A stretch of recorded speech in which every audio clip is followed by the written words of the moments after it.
Good morning students, कैसे हैं आप।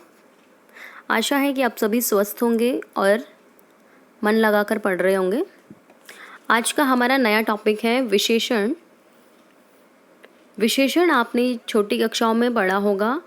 विशेषण वे शब्द होते हैं जो संज्ञा सर्वनाम की विशेषताएं बताते हैं, जैसे सुंदर, है ना।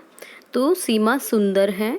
इस वाक्य में आपका सीमा के बारे में बताया गया है, यानी संज्ञा शब्द के बारे में बताया गया है। इसे हम कहते हैं विशेषण शब्द।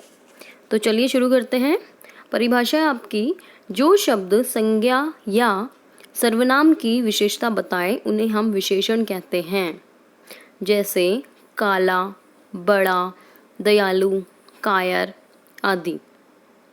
काला घोड़ा, है ना, बड़ा पेड़, दयालु आदमी, कायर लोग।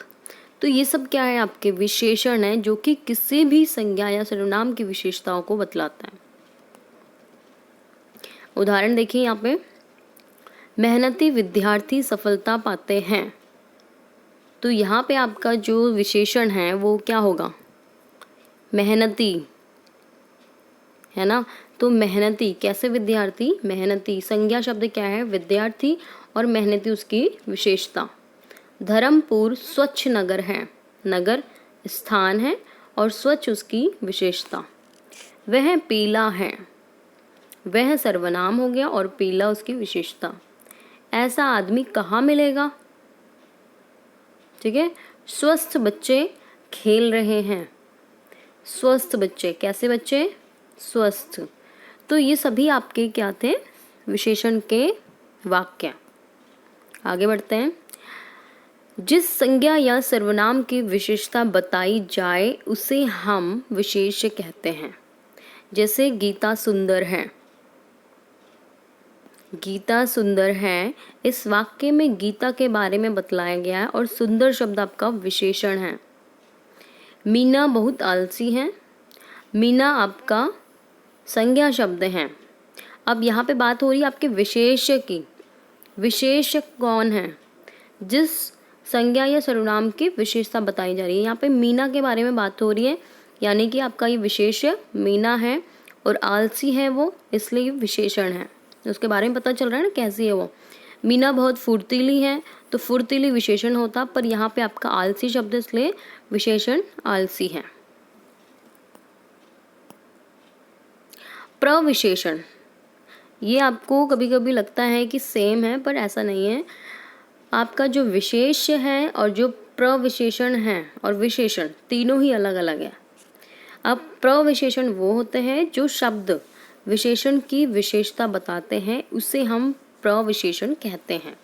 यानी ये तो आपका विशेषण हो गया, पर विशेषण की भी विशेषता कौन बता रहा है, प्रविशेषण बता रहा है ना, कि यह अत्यधिक सुगंधित फूल है। फूल आपका विशेष्य है, क्योंकि फूल के बारे में बात हो रही है। फूल कैसा है, सुंदर है, या फिर फूल कैसा है, सुगंधित है। और सुगंधित भी कैसा है, वो अत्यधिक, मतलब बहुत ज़्यादा। तो प्रविशेषण जो विशेषण की भी विशेषता बतलाए उसे कहते हैं प्रविशेषण। ये है आपका विशेष्य, विशेषण और प्रविशेषण, ठीक है। विशेषण के भेद 5 होते हैं। आपने छोटी कक्षाओं में 4 ही भेद पढ़े होंगे, गुणवाचक, परिमाणवाचक, संख्यावाचक और संकेतवाचक, यानी कि सार्वनामिक। पर अभी थोड़ी बड़ी कक्षा में आप इसलिए तुलनावाचक भी पढ़ेंगे हम। तो अभी आपका जो गुणवाचक है उसको समझ लेते हैं। गुणवाचक विशेषण, जो विशेषण शब्द संज्ञा या सर्वनाम के गुण, दोष, रंग, आकार, अवस्था, स्वाद, स्थिति आदि का बोध कराते हैं, उसे हम गुणवाचक विशेषण कहते हैं। जैसे कालिदास विद्वान व्यक्ति थे। वह लंबा पेड़ है। उसने सफ़ेद कमीज पहनी है। मंजू का घर पुराना है। यह ताज़ा फल है। पुराने फर्नीचर को बेच दो। अब यहाँ पे जो आपका विद्वान है, लंबा, सफ़ेद, पुराना, ताज़ा, पुराने, ये आपके संज्ञा शब्दों की या सर्वनाम शब्दों की विशेषता को बतला रहा है, इसलिए ये सभी आपके क्या होंगे, गुणवाचक विशेषण, क्योंकि उसके गुण को बता रहा है ना। उसकी या तो गुण है या दोष है या रंग है, आकार है, अवस्था है, स्वाद है, स्थिति है, कुछ भी हो, यानी कि वो सब आपके कहलाएंगे गुणवाचक विशेषण। ठीक है, आगे बढ़ते हैं। कुछ और उदाहरण है गुणवाचक विशेषण के। बगीचे में सुंदर फूल हैं, धर्मपुर स्वच्छ नगर है। यहाँ पे सुंदर, यहाँ पे स्वच्छ, स्वर्गवाहिनी गंदी नदी है, तो गंदी, क्योंकि यहाँ पे या तो उसके गुण पता चल रहे हैं हमें या दोष, तो ये सभी आपके गुणवाचक विशेषण हैं। अब यहाँ देखिए, उपयुक्त वाक्य में सुंदर, स्वच्छ और गंदी शब्द गुणवाचक विशेषण हैं। गुण का अर्थ अच्छाई ही नहीं किंतु कोई भी विशेषता हो सकती है, चाहे हम उसकी अच्छाई बता रहे हो, चाहे बुराई बता रही हो, चाहे उसका रंग बताए, चाहे आकार, तो वो सभी आपके क्या कहलाते हैं, गुणवाचक विशेषण। यहाँ पे देखिए, गुणवाचक विशेषण के कुछ रूप हैं जो उदाहरण द्वारा इस प्रकार हो सकते हैं। समय से संबंधित गुणवाचक, नया, पुराना, ताज़ा, वर्तमान, भूत, भविष्य, अगला, पिछला आदि। यहाँ पे समय की बात हो रही है, इसलिए आपका ये गुणवाचक समय से संबंधित भी होता है। स्थान से संबंधित, लंबा, चौड़ा, ऊंचा, नीचा, सीधा, बाहरी, भीतरी आदि, ये सभी आपके क्या हैं, गुणवाचक विशेषण। आकार से संबंधित क्या होंगे आपके, गोल, चौकोर, सुडौल, पोला, सुंदर आदि, क्योंकि आकार बता रहे, शेप बता रहे किसी वस्तु, किसी संज्ञा या सर्वनाम की, इसलिए आपका गुणवाचक विशेषण है। दशा से संबंधित, दुबला, पतला, मोटा, भारी, गाढ़ा, गीला, गरीब, पालतू आदि। वर्ण यानी रंग से संबंधित, लाल, पीला, नीला, हरा, काला, बैंगनी, सुनहरी आदि। गुण संबंधी मतलब कि उसकी क्वालिटी, उसके गुण, उसकी अच्छाइयाँ, इसमें चाहे तो आपके बुराइयाँ भी आ सकती हैं, भला, बुरा, उचित, अनुचित, पाप, झूठ आदि। गुण में किसी भी व्यक्ति के अच्छाइयाँ और बुराइयाँ दोनों ही आती हैं। संज्ञा से संबंधित, मुंबईया, बनारसी, लखनवी आदि, क्योंकि ये क्या बता रहे हैं आपका, संज्ञा शब्द से, और वो भी स्थान का बोध कराते हुए। ठीक है, तो आगे बढ़ते हैं। यहाँ पे आपका जो विशेषण है उसका दूसरा भेद है परिमाणवाचक विशेषण। परिमाण का मतलब क्वांटिटी से है, मात्रा से है। जो विशेषण शब्द संज्ञा या सर्वनाम के परिमाण अथवा माप का बोध कराते हैं उसे हम परिमाणवाचक विशेषण कहते हैं। मुझे 4 मीटर कपड़ा चाहिए, तो यहाँ पे जो आपका कपड़ा है संज्ञा शब्द, वो कितना है, क्या किसको दर्शा रहा है, वो 4 मीटर को, तो ये आपका परिमाणवाचक विशेषण है। और उदाहरण देखिए, मुझे 2 मीटर कपड़ा चाहिए, फिर यहाँ पे आपका क्या है, 2 मीटर। मुझे 1 किलो चीनी चाहिए, तो 1 किलो, क्योंकि कभी भी हम कपड़े को गिन नहीं सकते, उसको हम माप सकते हैं, मात्रा में उसको नाप सकते हैं। 1 किलो को भी हम, चीनी को हम गिन नहीं सकते, छोटे छोटे दानों को, हम केवल इसको किलो में माप सकते हैं। बीमार को थोड़ा पानी देना चाहिए, तो थोड़ा, ये क्या है आपका, मात्रा को दर्शाता है कि थोड़ा पानी दे दो, पानी को भी नहीं गिन सकते हम, इसलिए आपके जो उपरोक्त वाक्य में 2 मीटर, 1 किलो और थोड़ा पानी शब्द परिमाण बोधक विशेषण हैं।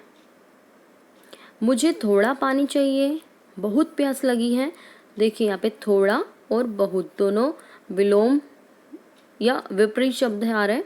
मंदिर में धाम देने के लिए 4 क्विंटल चावल चाहिए, या कह सकते हैं दान देने के लिए। उपयुक्त उदाहरणों में थोड़ा, अनिश्चित एवं 4 क्विंटल निश्चित मात्रा का बोध कराते हैं।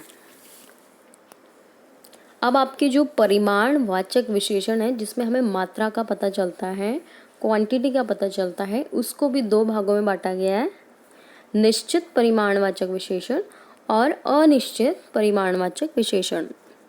निश्चित मतलब जहाँ पे हम निश्चित होते हैं, अनिश्चित जहाँ पे अनिश्चित रहते हैं। उदाहरण देखिए यहाँ पे, निश्चित परिमाणवाचक विशेषण वो जो विशेषण शब्द, संज्ञा या सर्वनाम के निश्चित परिमाण का बोध कराते हैं उसे हम निश्चित परिमाणवाचक विशेषण कहते हैं। जहाँ पे हमें बिल्कुल निश्चित कन्फर्म पता चल जाए कितना, मुझे 1 किलो टमाटर लाकर दो। अब टमाटर जब आप लेने जाते हो तो आप गिनते नहीं है ना कितने टमाटर रख दिए, मैंने 10 रख दिए, 12 रख दिए। जब वो तोलता है उसके आकार पे डिपेंड करता है कि 1 किलो में कितने टमाटर होंगे, यानी कि इसमें मात्रा का पता चलेगा, मात्रा के आधार पे उसको तोला जाएगा। बाजार से आते वक्त आधा किलो चीनी लेते आना, आधा किलो। जाओ 1 मीटर कपड़ा लेकर आओ, 1 मीटर। तो ये निश्चित है आपका, इसलिए आपका ये निश्चित परिमाणवाचक विशेषण है। तो अन्य उदाहरण, 5 लीटर घी, 10 किलो आलू, 10 हाथ की जगह 4 किलो चावल, 1 लीटर पानी, 10 किलोमीटर, 1 एकड़ जमीन इत्यादि, जिसको हम निश्चित रूप से माप सकते हैं, तोल सकते हैं। ये होते हैं आपके निश्चित परिमाणवाचक विशेषण।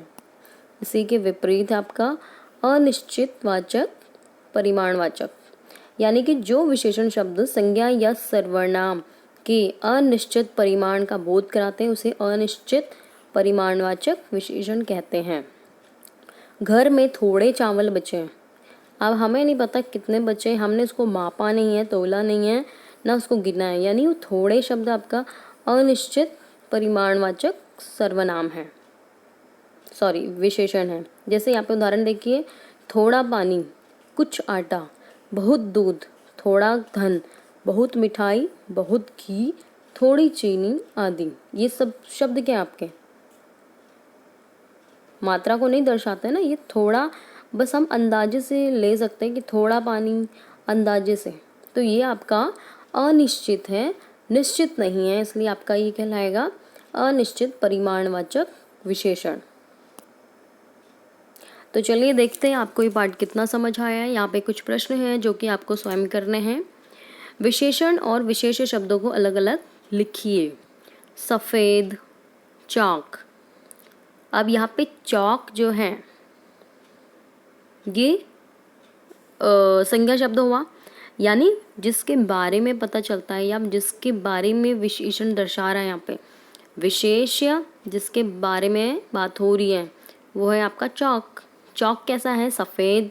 तो चौक की विशेषण शब्द क्या बनेगा? विशेषता क्या बनेगी? सफ़ेद। चौक है आपका विशेष्य और सफ़ेद आपका विशेषण। बाकी आपको अपने आप करने हैं। 5 पांडव, 100 कौरव, 4 मीटर कपड़ा, 2 खिड़कियाँ, कोमल हृदय, गहरी गुफा, गरम पकोड़े। इनको आपने खुद ही बताना है कि इनमें से विशेष्य क्या है और इनमें से विशेषण क्या है। ये आपका गृह कार्य आपको स्वयं करना है और कॉपी में भी लिखना है। अगली कक्षा में मिलेंगे हम इसी के अगले भेदों के साथ। तब तक के लिए धन्यवाद।